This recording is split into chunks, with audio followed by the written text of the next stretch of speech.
Troisième caractéristique de ces esprits ont une action destructrice. Ces esprits sèment la division. Ces esprits sèment des querelles. Ces esprits sèment l'orgueil. Chacun tombe dans sa position. On a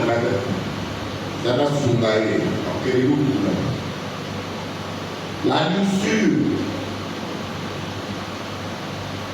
On veut gagner la vie de manière exagérée, au-delà de ce dont on a besoin. La colère. Il y a des gens colériques. Toute une famille. La rébellion et la peur. Quatrième caractéristique, propagation du chèque. Alléluia. Il y a beaucoup de familles. Les examens d'État, c'est tout un problème. C'est un thermomètre pour cette famille. Dans les études normales, on ne sent pas. Aux examens d'État, c'est là où on sent qu'il y a un problème. On vous dira non, là-bas, pour réussir, le grand frère, il avait refait 4 ans. Et les gens trouvent ça normal. Première fois, il échoue, il change d'école, il échoue, et puis il est autodidacte. À la 4e fois, il passe. Après, avec combien? 5 ans. Alors que quelqu'un qui a repris, il doit faire même une distinction. Vous répétez la même matière 4 ans durant, et puis vous réussissez avec 50 ans. De justesse. Peut-être que c'était 49 virgule on va délivrer.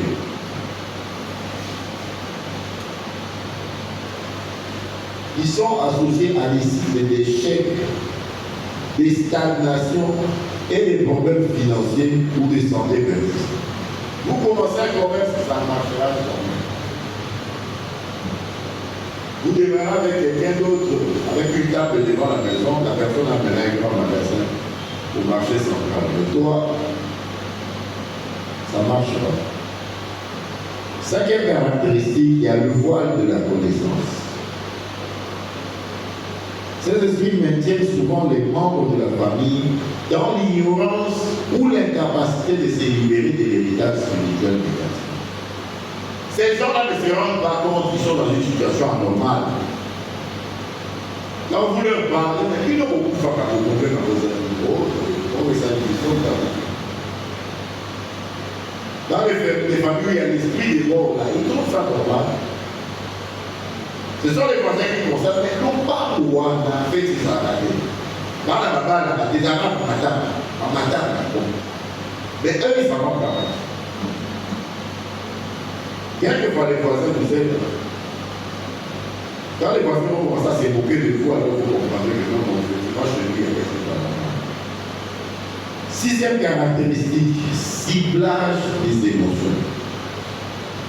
Ces esprits exploitent les peurs, les insécurités, les blessures non guéries et les nostalgies pour maintenir les individus dans un état de dépendance ou de culpabilité. Alléluia.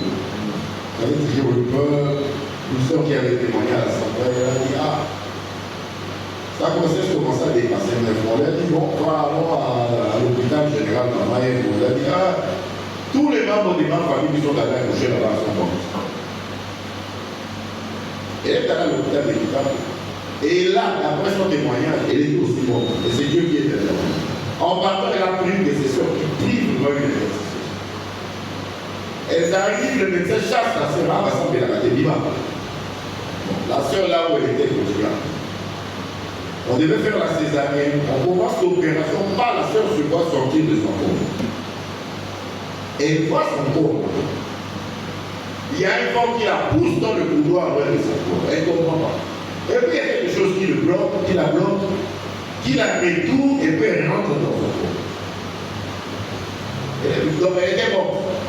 Donc c'est une intervention divine qui a bloqué son esprit pour que l'esprit rentre dans son corps. Donc c'est une famille qui vit dans la peur, dans la dépendance ou dans la culpabilité. Il y en a qui se croient impardonnables. Mais Jésus-Christ a versé son sang pour tout type de péché. Il n'y a pas d'exception. Moi, vraiment, qui avait fait ça. Alors, ce sont des chrétiens qui n'évoluent pas parce qu'ils ne se croient pas dignes de se retrouver devant le Seigneur. Nous avons vu la sœur quand elle a prêché hier, au cours de sa famille à Bakanga. Ils sentaient déjà dans cet état d'esprit, ils ne se sont pas dit. Mais Jésus a versé le sang pour même lui de famille. Surtout, bateau va faire un problème, c'est ça.